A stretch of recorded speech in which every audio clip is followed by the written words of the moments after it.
Fat, Ya Bu Bos. jadi nggak kegiatan refleksi IKM? Oh, jadi Bu. Di mana? Di Hotel Mercure Ancol tanggal 30 Mei sampai 2 Juni Bu. Kegiatannya sampai mana? Oh iya Bu, udah dibagi 8 kelompok. Ini ada 2 kelompok dinas, 1 kelompok pengawas, 1 kelompok kepala sekolah, dan 4 kelompok guru Bu. Oke, segera ya. Oh ya, siap Bu Bos, beres.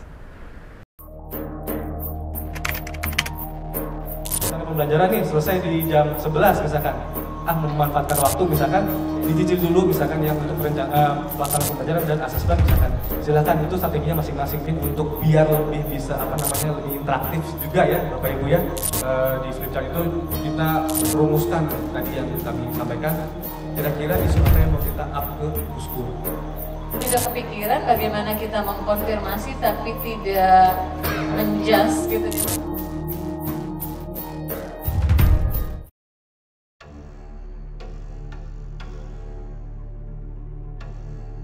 Baik, bismillahirrahmanirrahim.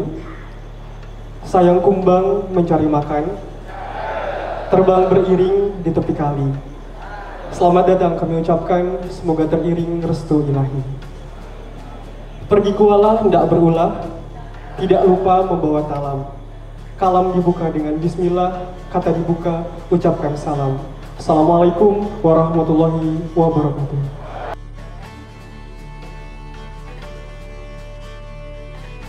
Kegiatan refleksi IKM ini merupakan arahan dari Bapak Dirjen bahwa kita diminta untuk melihat pelaksanaan IKM di daerah pada umumnya dan juga di satuan pendidikan pada khususnya. Dan per tahun ajaran 2023-2024 sudah ada kurang lebih 80% satuan pendidikan dari seluruh jenjang di Indonesia yang telah mengimplementasikan kurikulum Merdeka. Pada kegiatan refleksi ini, unsur yang diundang adalah dari Dinas Pendidikan seluruh Indonesia, pengawas dari beberapa provinsi, kepala sekolah, dan guru di satuan pendidikan yang telah melaksanakan kurikulum Merdeka. Tapi SMA masih harus terdepan, yang akan membawa negara ini ke depan itu adalah anak-anak SMA. Maka tugas ibu sekalian menyiapkan mereka itu. Dengan mengucap Bismillahirrahmanirrahim, maka kegiatan refleksi implementasi kurikulum Merdeka jenjang SMA dengan resmi dibuka.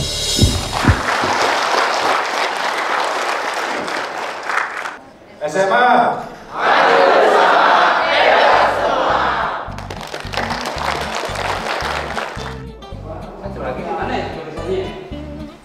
Ya, di kelas ini terdiri dari 16 provinsi, harusnya ada 19, 3 diantaranya tidak hadir.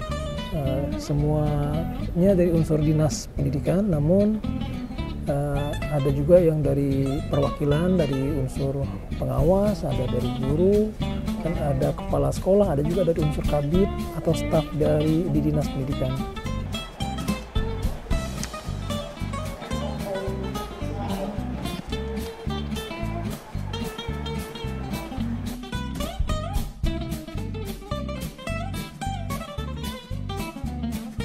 Di atas marino menari. Di kelompok C, di kegiatan refleksi implementasi kurikulum Merdeka, ini pesertanya adalah perwakilan pengawas dari seluruh Indonesia, diwakili oleh 10 pengawas dari 10 daerah. Ada hal yang sangat menarik yang muncul dari prosesi diskusi refleksi di FGD ini, di kelompok pengawas. Benar-benar terjadi pemetaan, karena tugas pengawas adalah mendampingi, kemudian memetakan seperti apa tingkat keterlaksanaannya, dan data tingkat keterlaksanaan itu sangat-sangat terpetakan dengan baik, sehingga sangat persis tahu, terpetakan dengan baik seperti apa tingkat keberhasilan implementasi dari kurikulum Merdeka tersebut. Karena apa? Karena pengawas termasuk pihak eksternal dari satuan pendidikan dalam prosesi untuk mewujudkan keberhasilan implementasi tersebut. Sehingga tidak ada unsur subjektif. Tapi kalau guru pelaksana yang diminta merefleksi, ada kemungkinan unsur reflektif itu ada, subjektif itu ada. Sehingga mungkin membagus-baguskan. Tetapi ketika ada pada pengawas, itu memang terpetakan dengan valid.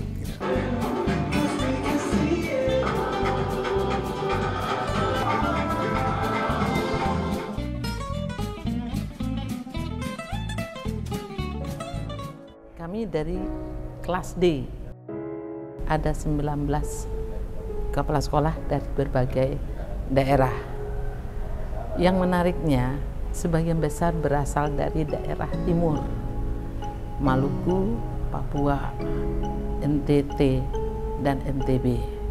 Hal-hal yang diceritakan yang sangat menarik adalah satu, tentang lokasi sekolah, dua, bagaimana membuat anak itu mau datang ke sekolah untuk belajar.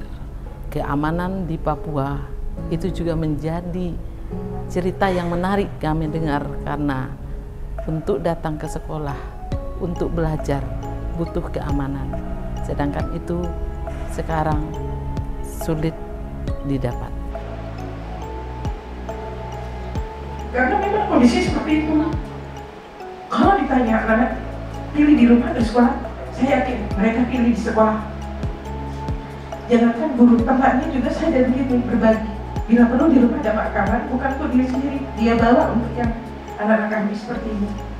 Begitu.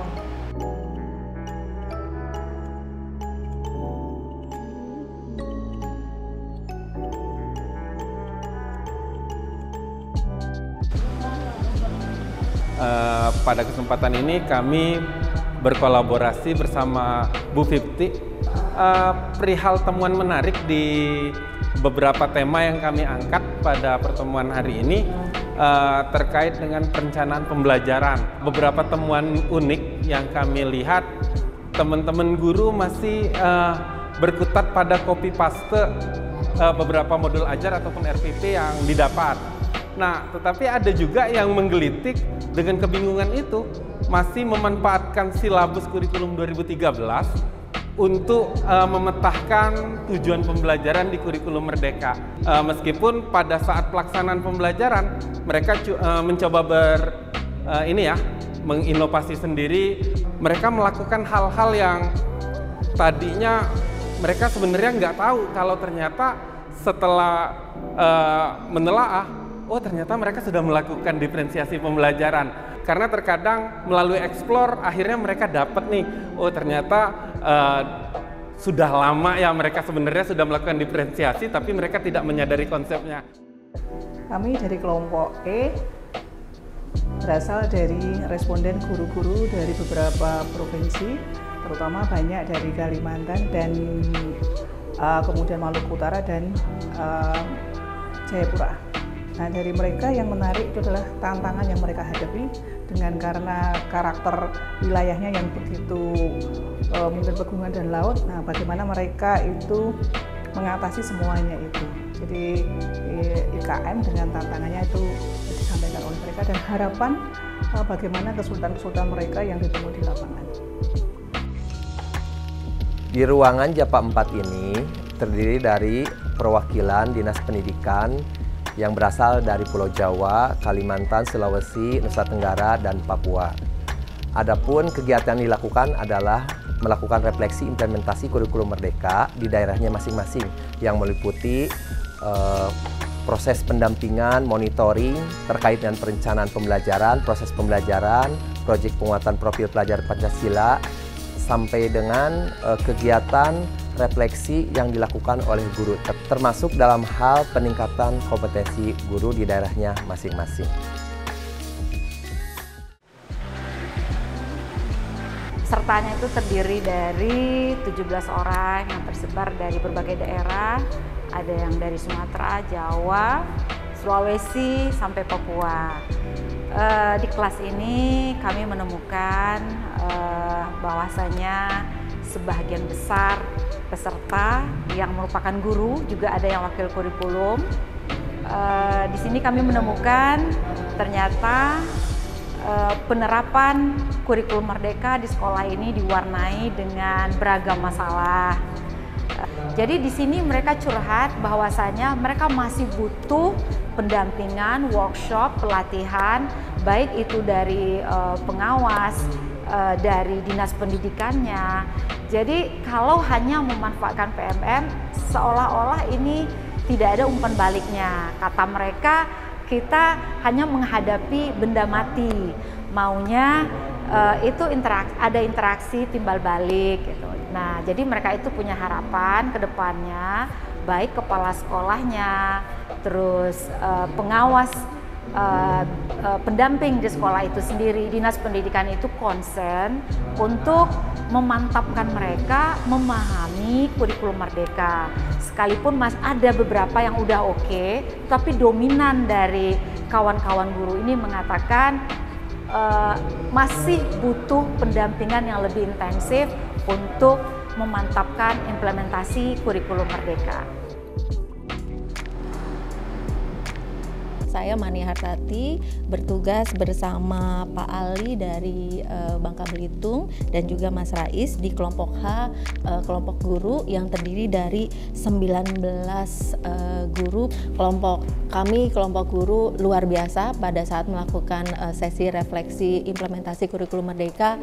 Banyak hal yang menarik, termasuk juga dalam tanda kutip adalah pengakuan dosa gitu ya, dimana pada akhirnya teman-teman guru itu berefleksi bahwa perjalanan mereka mengimplementasikan kurikulum merdeka itu ada beberapa miskonsepsi yang kemudian juga menyadarkan mereka bahwasanya kurikulum merdeka itu mudah dilaksanakan dan sangat implementatif jika syaratnya adalah panduan naskah atau naskah panduan dari pemerintah berupa buku ataupun juga panduan dari PMM itu betul-betul dibaca, dicerna dengan baik dan kemudian direfleksikan bersama dalam komunitas belajar di masing-masing satuan pendidikannya.